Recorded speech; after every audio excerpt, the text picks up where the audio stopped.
వి gold trusted gold buyers మీరు తాకట్టు పెట్టిన బంగారాన్ని విడిపించి ఈ రోజు ఉన్న మార్కెట్ ధరకు కొనబడను.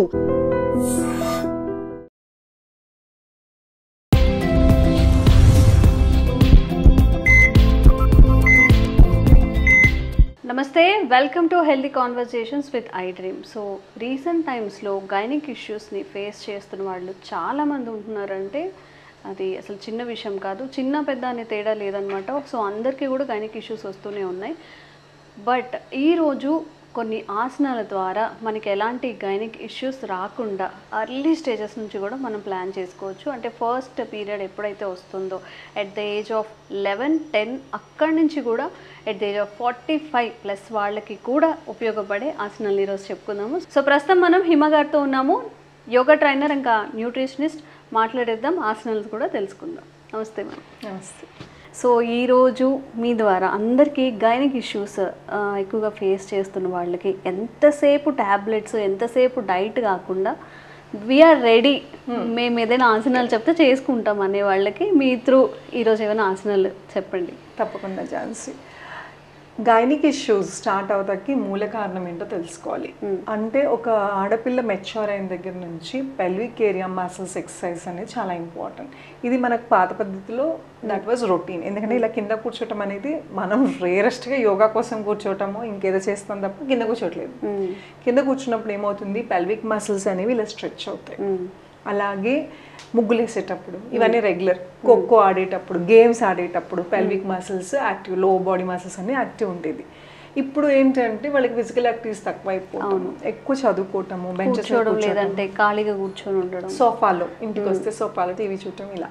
సో అది ఒక వన్ ఆఫ్ ద రీజన్. రెండు, మీ తినే ఆహారంలో మార్పులు, హార్మోనల్ ఇంబ్యాలెన్స్ అయ్యి బయట జంక్ ఫుడ్ తినే వాళ్ళకి తొందరగా పీరియడ్స్ రావటం కానీ, పీరియడ్స్లో ఇంబ్యాలెన్స్ అవ్వటం కానీ, తర్వాత పీసీఓఎస్లో వెయిట్ గెయిన్ అయిపోవటాలు, దీని మూల అది వస్తుందా, అది మూల ఇది వస్తుందా అనేది సపరేట్ స్టడీ. కానీ మన తినే ఆహారం ఇంటి ఫుడ్ తినాలి, అన్నీ వెళ్తున్నాయో చూడాలి. ఇది న్యూట్రిషియస్ ఫుడ్ అందరికీ ఇంపార్టెంట్. కానీ ఆడపిల్లలకి, ఎదిగే ఆడపిల్లలకి, మెచ్యూర్ అయిన పిల్లలకి ఇంకా కాన్షియస్గా ఇండియాలో especially south India's and all ఎక్కువ హిమోగ్లోబిన్ డెఫిషియన్సీ, ఐరన్ డెఫిషియన్సీ, అది రాకుండా ముందు నుంచి మనకి జాగ్రత్త తీసుకోవాలి. ఓకే. బీట్రూట్స్, క్యారెట్స్ ఇవన్నీ ఫుడ్లో, నట్స్ ఇవ్వటము, నువ్వులుండలు. ఇది వరకు మెచ్యూర్ అవ్వంగానే నువ్వులుండలు ఇవన్నీ ఎందుకంటే ఒక రీజన్, కొబ్బరి, ఎండు కొబ్బరి, ఇవన్నీ ఎవరి ట్రెడిషన్ ప్రకారం వాళ్ళు ఇస్తారు, కానీ దానికి ఒక రీజన్ ఉంటుంది. అలానే గట్ సిస్టమ్ మీద ఎక్కువ లోడ్ పడకుండా, స్పైసీ ఫుడ్ తినకుండా ఆ టైంలో ఎస్పెషల్లీ పీరియడ్స్లో ఇలా చిన్నప్పుడే జాగ్రత్తలు తీసుకునేవారు. ఇప్పుడు ఏంటి అంటే బయట ఫుడ్ తినేయటం, నూడిల్స్ ఇవన్నీ సింథటిక్ ఫుడ్. అంటే మసాలా ఇవన్నీ అసిడిటీ అవన్నీ అది పక్కన పెడితే, నూడిల్స్ కానీ లేకపోతే రోడ్ పక్కన దొరికేవన్నీ synthetic food. Those are natural food కాదు. ఒరిజినల్గా సోయా సాస్ ఉండదు ఇక్కడ, సోయా నుంచి వచ్చే సాసులు ఏం చేయరు. ఇది ఒక కలర్డ్ సోయా సాస్ టేస్ట్ వచ్చేటట్టు. అలాగే అజినోమోటో, అది కూడా అంతే సింథటిక్. ఒరిజినల్గా sugar cane, but sugar cane నుంచి వచ్చిన అజినోమోటో మనం 60 రూపీస్ ఆఫ్ ప్యాకెట్, నూడిల్స్ ప్యాకెట్లో ఇంత మంచి క్వాలిటీ వేస్తే వాళ్ళకి కలిసి రాదు కాబట్టి అంత కల్తీ ఉంటుంది. సో ఇది కట్ డౌన్ చేయాలి. అలాగే స్ట్రెస్, హార్మోన్ చేంజెస్ అనేది క్వైట్ కామన్. ఒకసారి పీరియడ్ స్టార్ట్ అయిన తర్వాత, దాని తర్వాత కూడా ఎవ్రీ మంత్ కూడా అందరికీ, మనకి ఇప్పుడు ప్రీ మెనోపాజ్, పోస్ట్ మెనోపాజ్లు, మెనోపాజ్ స్టేజ్, అలాగే ఏ దానికి పీరియడ్స్ అప్పుడు మీ హార్మోన్స్ మారుతూ ఉంటాయి. So keep checking. సో యంగ్స్టర్స్కి పీరియడ్స్ టైంలో 13 years 14 yearsకి సహజం. సో దాని తగ్గట్టుగా మనం జాగ్రత్తలు తీసుకోకపోతే, అంటే ఎక్సర్సైజ్, ఫిజికల్గా ఫిట్ లేకుండా, ఎక్కువ స్ట్రెస్ తీసుకుని, ఎక్కువ కూర్చుని చదువుకోకుండా, ఎంత మూమెంట్ ఉంటే వాళ్ళకి తొందరగా ఈ ప్రాబ్లమ్స్ రాకుండా ఉంటాయి. రెండు, నీకు 1-2 monthsకి స్కిప్ అవుతున్నాయి పీరియడ్స్ అనగానే ఫస్ట్ డాక్టర్ దగ్గరికి వెళ్ళాలి, ఏంటి సమస్య తెలుసుకోవాలి. దెన్ యోగాలో మనకి ఆసనాలు ఉన్నాయి. ఫస్ట్ ఆసనం మనం ఇప్పుడు చేసి చూపించేది బద్ధకోణ ఆసనం. బద్ధ అంటే లాక్ అని అంటాం, కోణ అంటే యాంగిల్. సో దీన్ని బటర్ఫ్లై, కామన్ లాంగ్వేజ్ అందరికీ తెలిసింది బటర్ఫ్లై. సో ఇవి ఎలా చేయాలి అంటే స్పైన్ నిటారుగా ఉంచి 2 కాళ్ళని ఇలా దగ్గర తెచ్చుకుని బటన్ వెయిన్ పట్టుకుని ఇలా మూమెంట్ ఇవ్వాలి. ఇలా చేసినప్పుడు ఏమవుతుంది అంటే పెల్విక్ మసిల్స్ ఏవైతే ఉన్నాయో స్ట్రెచ్ అవుతున్నాయి, అలాగే ఇన్నర్ థైస్ స్ట్రెంథనింగ్ అవుతాయి, లోవర్ బాడీ మసిల్స్ రిలాక్స్ అవుతుంది. అలానే పీరియడ్స్లో ఉన్న వాళ్ళు బటర్ఫ్లై చేయలేము అనుకుంటే అట్లీస్ట్ ఇలా కూర్చోండి, ఫ్లో నార్మల్. ఎంత స్ట్రెస్ చేయాలో అలా స్ట్రెస్ చేసేసి కూర్చోవాలి. కొంతమంది కింద దాకా వెళ్తారు, కొంతమంది చేస్తే నొప్పి వస్తుంది అంటే స్లోగా చేయండి, ఇంతే మూమెంట్ ఇవ్వండి. లేదు ఇది కూడా కష్టంగా ఉంది ఇలా కూర్చోండి. ఓకే, కానీ చేసే పద్ధతి స్పైన్ ఇలా ఉంచి కొంతమంది చేస్తారు. ఇది బటర్ఫ్లై లాగా కనబడుతుంది బట్ బ్యాక్ ట్రిగర్ అవుతుంది. సో బ్యాక్ స్పైన్ స్ట్రైట్ ఉండాలి, పాదాలు అంత దూరం కాకుండా ఇంత దగ్గరికి తెచ్చుకోవాలి, పాసిబుల్ గా దగ్గరగా అంతే. ఎంత వరకు వస్తే అంతవరకు ఈ మూమెంట్ అనేది మనం చేస్తూ ఉండాలి. సో ఇది ఎంతసేపు చేయొచ్చు అంటే మీరు ఎంతసేపు చేయగలిగితే అంతసేపు చేసుకోవచ్చు. ఒక 5 minutes స్టార్టింగ్ లో ఉన్న 5 minutes 6 మీకు నొప్పి రాసేపు చేసుకోవచ్చు. 2 ఇది యోగా మ్యాట్ మీద, నేను మీకు మామూలుగా కూడా క్లాసులు చెప్తాను, యోగా అనేది మ్యాట్ మీద కూర్చుని ఈ గంట చేస్తేనే యోగా. ఆ గంట కుదరకపోతే ఆ రోజు యోగా ఉండద్దు కాదు. మీరు 8 o'clock 9 o'clock భోజనం అంతా అయిపోయి టీవీ చూస్తుంటుంటే మూమెంట్ ఇవ్వండి. టీవీ చూస్తూ జస్ట్ అలా కూర్చునేదేదో జస్ట్ ఇలా కూర్చోండి, పోనీ ఇలా కూర్చుంటే అంటే మనకి లైక్ సొల్యూషన్ అనేది చేయదు. మనం ఎంత చేస్తుంటా ఉంటాం, వేరే పనులు చేస్తూ కూడా మనం యోగా చేసుకోవచ్చు. ఓకే, టీవీ చూస్తూ కూడా బద్ధకోణాసనం చేసుకోవచ్చు చక్కగా. సో దీనికి లిమిటేషన్స్ లేదు. ప్రెగ్నెన్సీ ఉన్నా కూడా మీకు పొట్ట డిస్టర్బెన్స్ లేదు, చాలా ఇంపార్టెంట్. పీరియడ్స్ ఉన్నప్పుడు కూడా మీకు పొట్ట డిస్టర్బెన్స్ లేదు, వేరే ఆసనాల లాగా ఇది చాలా ఇంపార్టెంట్. ఓకే, సో దీనికి అసలు ఎవరికి లిమిటేషన్స్ లేదు, అందరూ చేసుకోవచ్చు. ఇంకేం ఆసనాలు ఉన్నాయి? ఇంకా మలాసనం అని ఉంటుంది. మలాసనం జనరల్లీ మలాసనం అనేది డైజెషన్ కోసం అన్నట్టు అదొకటే కాదు, పెల్విక్ మసిల్స్ కూడా. అంటే ఇదివరకు కాలంలో ముగ్గులేసేవారు, కింద కూర్చుని వంట చేసేవారు, ఇవన్నీ సిట్టింగ్ స్క్వాటింగ్ పొజిషన్. ఇప్పుడు అలా కూర్చొనే వాళ్ళే లేరు, even they use tools or anything chairs లో కూర్చోవడం. అండ్ నుండి ఝాన్సీ ఇందాక మీరు క్వశ్చన్ అడిగారు, ఇది అసిడిటీ కాన్స్టిపేషన్ కదా అని. ఏ ఆసనమో దీనికి ఒక్కదానికి అని ఉండదు యోగాలో. ఇది చాలా మంది టీవీల్లో ఈ పర్టికులర్ ప్రాబ్లంకి ఈ పర్టికులర్ ఆసన అలా ఉండదు, అది కొంచెం ఎక్కువగా పనిచేస్తుంది అంతే. ఓకే, అలా అనేసి మీ ఒక్కటి ఇది చేసేస్తే చాలు అని కాదు, ఇందులో ఏది మిస్ అయినా కూడా మీకు ఇబ్బంది. ఓకే, మలాసన్, ఈ మలాసన్ బెనిఫిట్స్ అయితే తెలుసుకున్నాము. సో ఏ ఆసనం అయినా కానీ ఒక్కదానికే పనిచేస్తుంది, పిసిఓడికి ఇది, హెడ్ఏక్ ఇది, లేకపోతే వెయిట్ లాస్కి ఇది అనేది కాకుండా ఆ పర్టికులర్ది కొంచెం ఎక్కువ రిజల్ట్స్ వచ్చే అవకాశం ఉంటుంది.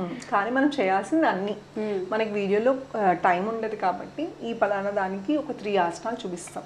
ఓవరాల్ హెల్త్ కావాలంటే అన్ని చేయాలి, ప్రాణాయామము అదే ఉంటుంది, దీనికి ఇది కూడా ఇంపార్టెంట్. ఇప్పుడు హార్మోనల్ ప్రాబ్లమ్స్ ఏమున్నా కూడా బ్రీదింగ్ ఎక్సర్సైజెస్, మెడిటేషన్ అనేది చాలా ఇంపార్టెంట్. ఓకే, సో అవి చేసుకుంటూ దాంతో పాటు ఇది కాంప్లిమెంటరీగా చేయాలి.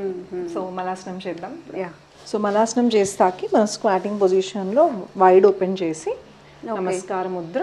మీకు సో ఇలా నార్మల్ మనం టాయిలెట్ నార్మల్ ఇండియన్ టాయిలెట్స్, ఇది న్యాచురల్ ప్రాసెస్, ఇది లేదు కాబట్టి. అలాగే ముగ్గేసేటప్పుడు కూడా స్క్వాటింగ్ పొజిషన్ ఇలా కూర్చుంటారు కదా. అలాగే వంట చేసేటప్పుడు కూడా ఇది వరకు కట్టెల పొయ్యి ఉంది కాబట్టి ఇట్లా మొత్తం పాదం మీద కాకపోయినా ఇట్లా బ్రిక్ ఇక్కడ కింద పేటేసుకుని ఇలా కూర్చోవటం వలన ఆటోమేటిక్ గా పెల్విక్ మసిల్స్ ఏవైతే ఉన్నాయో స్ట్రెచ్ అయ్యేవి. ఇన్నర్ థైస్, మన విమెన్ కి లోవర్ బాడీ స్ట్రెంగ్త్ ఎక్కువ, అందుకోసమే డెలివరీస్ ఎన్నైనా తట్టుకునే శక్తి ఉంటుంది. సో ఇప్పుడు మన లైఫ్ స్టైల్ మారి కొంచెం డెలికేట్ అయిపోతున్నాయి, కానీ this is the best posture. ఇంతేనా? ఇలా కూర్చోవాలంటే ఇలా చేయొచ్చు. దీంట్లో కొన్ని వేరియేషన్స్ ఉన్నాయి. ఇట్లా లెఫ్ట్ హ్యాండ్తో ఇలా స్ట్రెచ్ చేసుకొని ఆసనాలను వేరియేషన్స్, ఇలాగా చేత్తో ఎంతవరకు వీలైతే అంతవరకు వైడ్ చేసి నమస్కారం.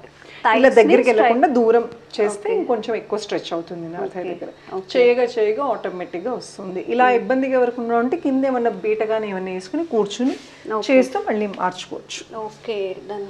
సో మా అందరికి తెలిసినవి చాలా కొన్ని ఉంటాయి అన్నమాట. వజ్రాసనం ఒకటి, శవాసనం ఒకటి, రెగ్యులర్ గా చేసే వాళ్ళకి చాలా మంది తెలియదు ఝాన్సీ. శవాసనం అంటే శాంతి ఆసనం కొంతమంది అంటారు, అది చాలా ఇంపార్టెంట్. అవునా? Relaxation problems when you can do body మొత్తం రిలాక్స్ అయిపోతుంది. ఇట్స్ నాట్ ఫనీ, అది కూడా చాలా ఇంపార్టెంట్. లేదు, ఎవరైనా అన్నప్పుడు ఆసనాలు చేశాను ఈ రోజు యోగా చేస్తుంటే ఏం చేసావు, శవాసనం చేసావా, జస్ట్ రిలాక్స్ అవ్వచ్చు కదా. శవాసనం సరిగ్గా చేస్తే చాలా బెనిఫిట్స్ ఉంటాయి. అండ్ ఈ యూజువల్లీ పిసిఓఎస్ రెగ్యులర్ పీరియడ్స్ అని గైనిక్ ఇష్యూస్ ఏమున్నా కూడా ఫస్ట్ ప్రాబ్లం హార్మోన్స్. సో మీ థైరాయిడ్ గ్లాండ్ దగ్గర నుంచి ప్రతి హార్మోన్ మనం కంట్రోల్ చేసుకోవాలి, అంటే స్టిమ్యులేట్ చేయటం, యాక్టివ్గా ఉంచాలి అంటే ఫిజికల్గా ఫిట్గా ఉంటాం, మెంటల్గా ఎక్కువ స్ట్రెస్ తీసుకోకపోతాం, తినే ఆహారంలో హోమ్ ఫుడ్ ఉంటుంది. ఈ 3 ఫ్యాక్టర్స్కి కరెక్షన్ చేస్తే మ్యాక్సిమం మనకి ప్రాబ్లమ్స్ రాకుండా ఉంటాయి. అండ్ చిన్న పిల్లలు, ఎదిగే పిల్లలు 13 years 14 years వాళ్ళని ఎంత యాక్టివ్గా ఉంచగలిగితే అంత యాక్టివ్గా ఉంచాలి. ఆటలు పంపించండి, రిస్ట్రిక్ట్ చేయొద్దు. పీరియడ్స్ కూడా ఒక అడ్డు కాదు. అండ్ ఎంత బాగా చదువుకోవాలి అంటే వాళ్ళు అంత ఫిట్గా ఉండాలి, ఫిట్గా ఉండాలి, స్ట్రెస్ లేకుండా పీస్ఫుల్గా కూడా ఉండాలి, మైండ్ ప్రెజెన్స్తో. అండ్ 2 తొందరగా హాస్పిటల్కి తీసుకెళ్ళండి. 1 month ఫైన్, 2-3 months స్కిప్ అవుతున్నాయి, 2-3 monthsకి ఒకసారి వస్తున్నాయి, అలాగే ఫ్రీక్వెంట్గా జరుగుతుంది, ఆర్ వైట్ డిశ్చార్జ్ ఎక్కువ అవుతుంది, ఇమీడియట్గా హాస్పిటల్ తీసుకెళ్ళి చూపించి దాని తగ్గట్టుగా ఈ ఆసనాలు, మెడికేషన్ అయితే మెడికేషన్, కాంప్లిమెంటరీగా తొందరగా రికవర్, అంటే డ్యామేజ్ ఎక్కువ అవ్వకుండా ఫాస్ట్గా రికవర్ అవ్వచ్చు. Okay, so this is all about gynaec issues అండి. మీరు ఇంకా ఏదైనా ఫేస్ చేస్తున్నా కానీ మీరు ఇంట్రెస్టెడ్గా ఉంటే ఆసనాలు మేము చేస్తాము మాకు ఇంకా చెప్పండి అనేలా ఉంటే కామెంట్ చేయండి. మీరు దేనికోసం అయితే కామెంట్ చేస్తే తప్పకుండా ఆసనాలు అన్నింటినీ కూడా మీకు చెప్పే ప్రయత్నం చేస్తాం. Thank you so much. Thank you ma'am. Thank you. Sir, one life lesson what medicine has taught you. Whatever you can do without expecting. But I really believe మన పాజిటివ్ యాటిట్యూడ్ ఉంటేనే మనం ఏదైనా సాధించగలం. గట్ ని మనం correct గా deal చేసినట్లయితే అది మనకి పాజిటివ్ హార్మోన్స్ ని రిలీజ్ చేస్తుంది. షుగర్ వచ్చిన వాళ్ళ పరిస్థితి ఏంటి? పొట్ట దగ్గర పెరిగితే దాన్ని ఆండ్రాయిడ్ అంటారు, ఆండ్రాయిడ్ ఫోన్ కదా. అసలు థాట్స్ ఎందుకు వస్తాయి? బ్రెయిన్ డెడ్ అంటే దానికి ప్రపంచం అంతా కూడా కొన్ని నిర్దిష్టమైనటువంటి లక్షణాలు ఉంటాయి. మానసికంగా ధైర్యంగా ఉంటే క్యాన్సర్ జయించవచ్చు. You are a doctor for a cause sir, అంతే. వాళ్ళకి వచ్చిన ఆదాయం కాకుండా ఫ్రీ సర్వీస్ ఎంతమందికో చేస్తుంది.